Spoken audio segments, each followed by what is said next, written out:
যে জায়গা আমার বাচ্চা ওর কথা, ওই জায়গার মধ্যে আপনার পোলার নাকি বাচ্চা হইব। তুমি সত্যি করে কও তো, তুমি কার লগে কি করছো? হ্যাঁ, তোমার পেটের মধ্যে বাচ্চা হলো কেমনে? কি হয়েছে? চিল্লাও কেন? আপনার পোলার মতি গতি আমার একদমই সুবিধার মনে হইতেছে না। ওই যে দেখেন, এই যে লুকায় লুকায় আচার খাইতেছে, দেখেন। সত্যি করে কত বাপ, তুই তোর পেটের মধ্যে আলাদা কিছু টের পাস? মাঝে মাঝে না একটু ব্যথা করে, আবার এই যে একটু বমি বমি লাগে, এর লেগে আশাটা খাই। আমার মনে হয় কি জানেন, ওরে নিয়ে আমরা কবিরাজের কাছে যাই। কবিরাজ চাচা আমার একটু ভালো মতো দেখেন না, এই যে আমার বাপ মা বউ সবাই মিল লাগতেছে আমি নাকি পোয়াতি, পোলা মানুষই কখনো পোয়াতি এখন। না রে বাবা, এরকম কথা আমি আগে কোনোদিন শুনি নাই, কিন্তু তোমার একটু ভালো করে দেখি তো বাবা, চোখটা দেখি।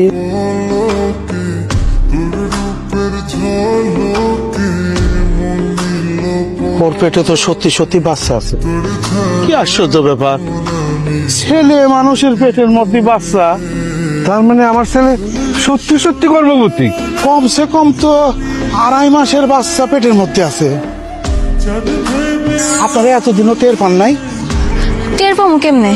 এমনি তো দেখতাম মাঝে মাঝে বমি করতো, আবার টকও খাইতো। এলাকা যে আসলে বাচ্চা হইব এটা কেমনে বুঝবো?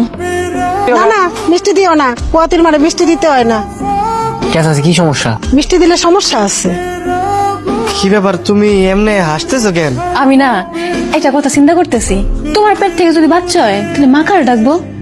তোমার ডাকবো নাকি আমার ডাকবো? আজব ব্যাপার, আমার বাচ্চা যদি পেট থেকে তাহলে তো আমার এই মা ডাকবো, তাই না? তাও তো কথা, তোমার যদি মা ডাকে তাইলে তাইলে আমার কি ডাকবো? আব্বা ডাকবো?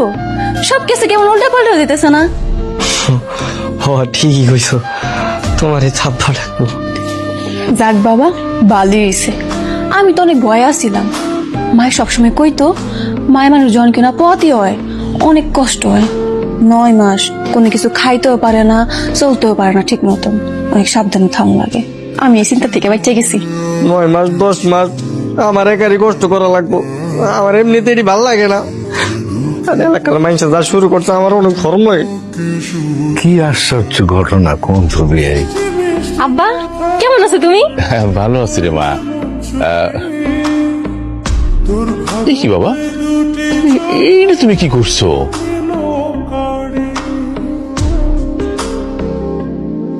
কেন আব্বা জানলাম কি করছি আবার? তুমি প্যান্ট পরে আছো কেন? তোমার পেটে বাচ্চা, তুমি প্যান্ট পরে আছো কেন? তাতে বাচ্চার ক্ষতি হবে না? কি কর আব্বা? তাই তো, এই সব বিষয় তো আমরা আবার খেয়াল করি নাই। হ্যাঁ, তা